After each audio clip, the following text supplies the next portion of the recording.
operasi. Nah, di sini akan dibahas tentang input dan output device.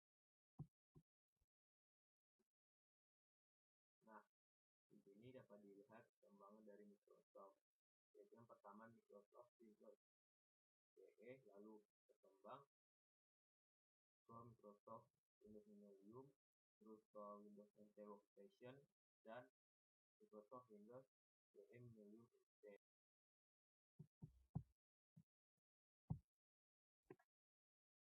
Nah, salah satu fungsi dari sistem operasi itu adalah mengendalikan device.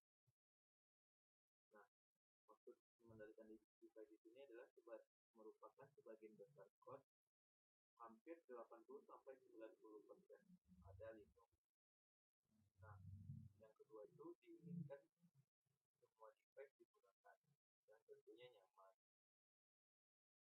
Yang ketiga, diinginkan optimasi akses ke device, di mana tentunya harus efisien dan setiap device punya keperluan yang berbeda-beda.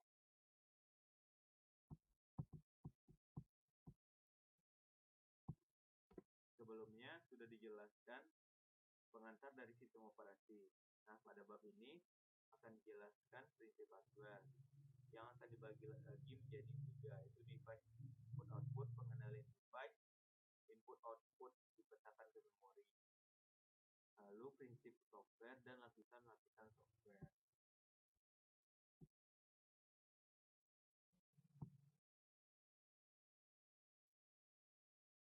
Device input-output. Device block termasuk disk drive. Nah, di mana device diamati per bloknya. Setiap blok itu independen. Komen yang termasuk itu adalah read, write, and seek. Device karakter termasuk keyboard, mouse, serial port, dan USB, di mana mendukung karakter stream. Akses tidak beralamat dan serial. Lalu, komen termasuk get dan put.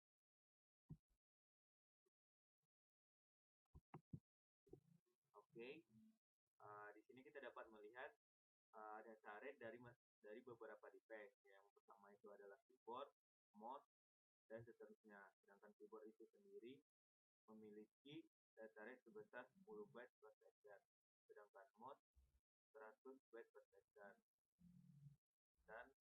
Dan device-device lainnya memiliki data rate sebagai berikut.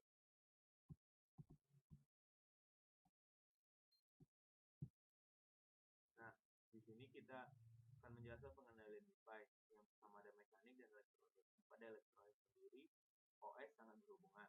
Nah, di mana ada sebuah jalur yang menghubungkan antara CPU, memori, disk controller, dan printer controller.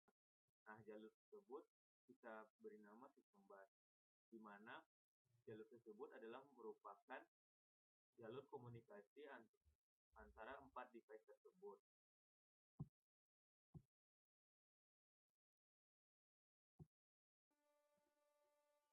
I/O dipetakan ke memori. Nah, penyimpanan dikendalikan oleh device. Nah, itu ada register dan buffer. Pada register yang disimpan yaitu ada status, komen, dan data. Sedangkan pada buffer itu bakal menyimpan lebih banyak data. Yang kedua yaitu pendekatan alamat. Di sini bisa dilihat pendekatan dengan satu alamat dan 2 alamat.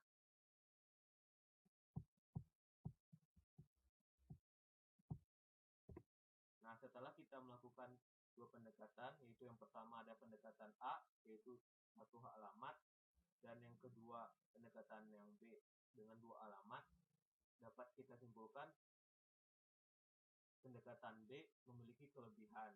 Nah, beberapa kelebihannya diantaranya tidak perlu instruksi I/O khusus, tidak perlu juga proteksi yang khusus. Instruksi lebih sederhana pada pendekatan 2 alamat. Sedangkan kekurangan pendekatan yang B adalah terjadinya caching dan bus ganda.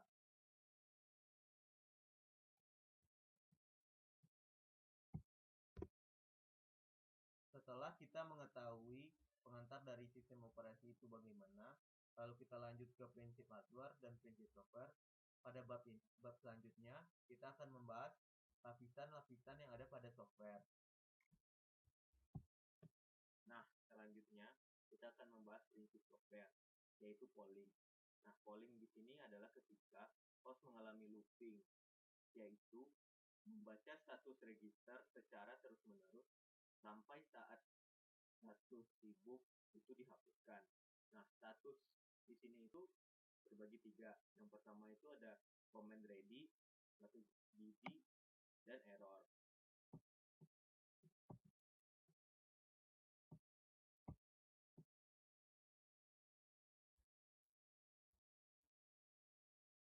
Langkah-langkah menulis output pada polling. Yang pertama itu host berulang kali membaca bit busy di register status sampai bit itu menjadi clear.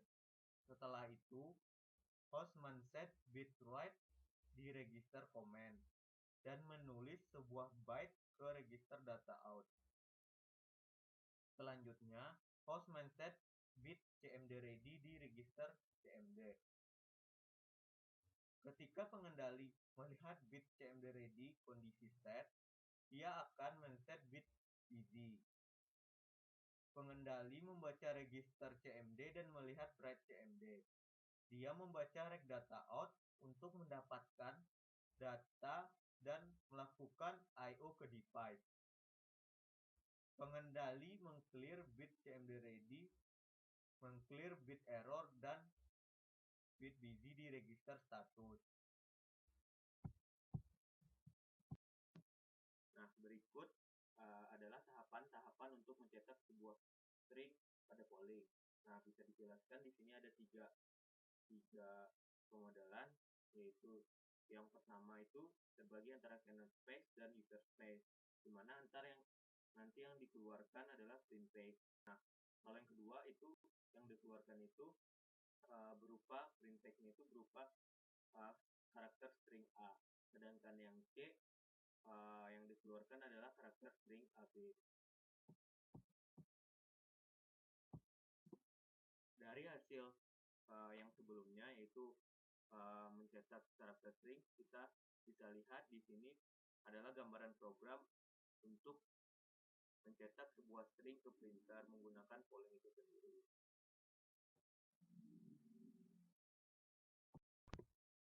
Nah, prinsip software yang kedua itu adalah interrupt.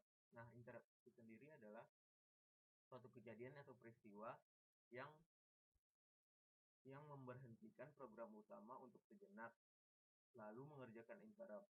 Nah, setelah interrupt selesai dikerjakan, maka program utama bakal lanjut dikerjakan lagi.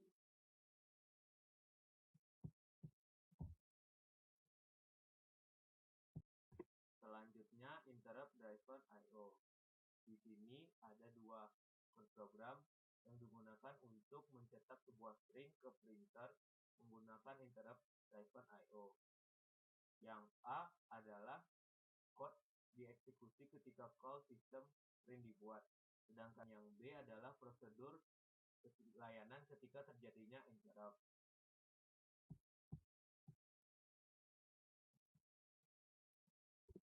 Nah, selanjutnya yaitu adalah direct memory access atau disingkat dengan DMA. Nah, DMA sendiri berfungsi membebaskan pemproses menunggu transfer data yang dilakukan perangkat masukkan I/O.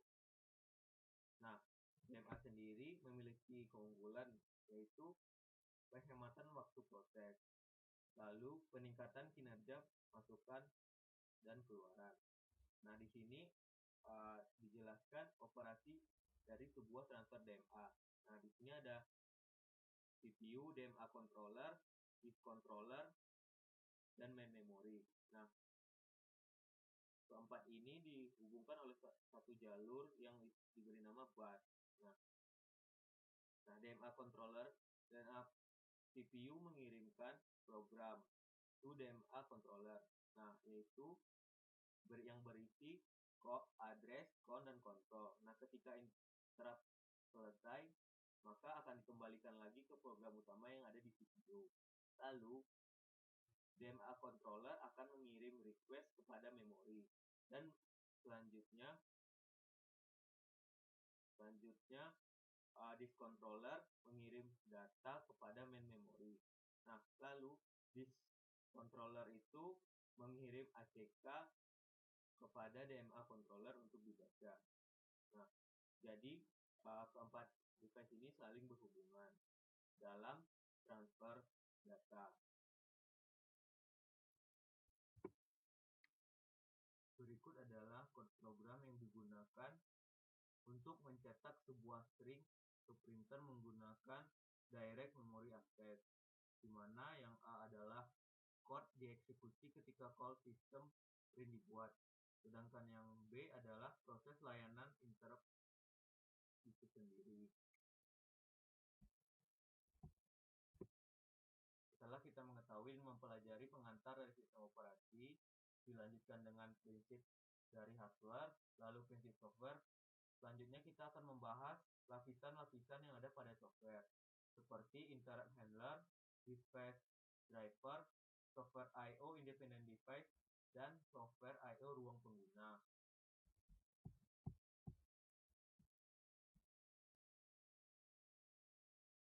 Pada lapisan-lapisan software, yang pertama itu adalah interrupt handler. Interrupt handler sendiri harus disembunyikan agar tidak terlihat oleh rutin pada lapisan-lapisan berikutnya. Device drive diblok saat perintah I/O diberikan dan menunggu hingga terjadinya interupsi. Di sini kita bisa lihat langkah-langkah interrupt handler. Yang pertama, simpan register yang belum disimpan oleh hardware interrupt. Lalu, setup konteks untuk prosedur layanan interrupt. Setelahnya, setup stack untuk prosedur layanan interrupt. ACK pengendali interrupt, enable interrupt. Selanjutnya, copy register dari tempatnya disimpan. Setelah di-copy, jalankan prosedur layanan. Lalu setup konteks FMU untuk proses yang dijalankan berikutnya. Dan load register proses baru. Lalu baru mulailah menjalankan proses baru tersebut.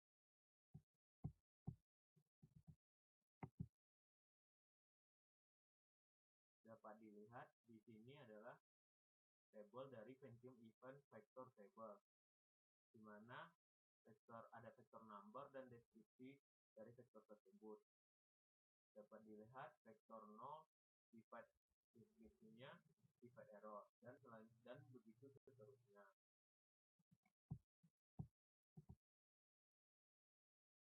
Selanjutnya yaitu adalah device driver. Nah, device driver di sini adalah bertugas menerima permintaan abstrak perangkat lunak, device independen di atasnya, dan melakukan layanan sesuai permintaan itu. Nah, pengendali device itu bisa berbeda-beda. Device driver bisa tergantung hardware-nya ataupun tergantung si pembuat device. Nah, lalu dia menerima permintaan abstrak dari lapis atas, misal read, block, end. Nah, mekanisme dari device driver ada beberapa mekanisme, yaitu yang pertama, periksa validitas dari permintaan. Setelahnya, periksa jika di device sedang dipergunakan. Mulailah mengeluarkan urutan pada komen. Lalu, blok dirinya sendiri sampai interrupt datang. Kadangkala interrupt bisa saja tidak datang. Dan yang terakhir, periksa error dan kirimkan data ke software independent device.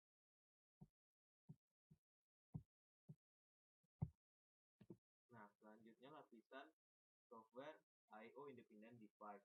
Nah, fungsi utama pada lapisan ini adalah membentuk fungsi-fungsi masukan dan keluaran yang berlaku untuk semua perangkat, dan menyediakan antarmuka seragam ke perangkat lunak tingkat pemakai. Fungsi-fungsi yang disediakan diantaranya adalah interface seragam untuk seluruh device driver. Yang kedua, penamaan perangkat. Lalu proteksi perangkat, melakukan buffering. Dan selanjutnya, pelaporan kesalahan. Lalu, alokasi penyimpanan pada blok device. Dan alokasi pelepasan dedicated device. Nah, bisa dilihat di sini contohnya uniform interfacing, buffering juga. Lalu error reporting.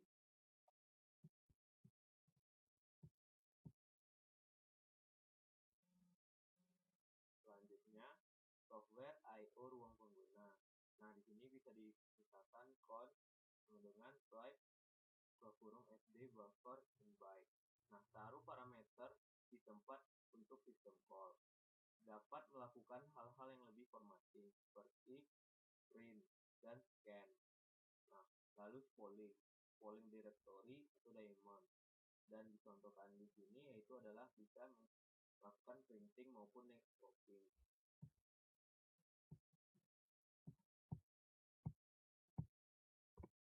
Nah, berikut adalah summary system I/O. Nah, dari I/O request sampai I/O reply. Nah, yang pertama itu I/O request user process, lalu ke device independent software, lalu diteruskan ke device driver dan interrupt handler.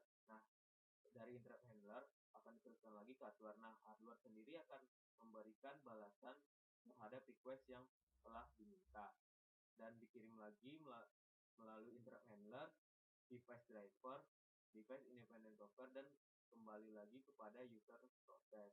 Nah, begitulah sistem dari I/O.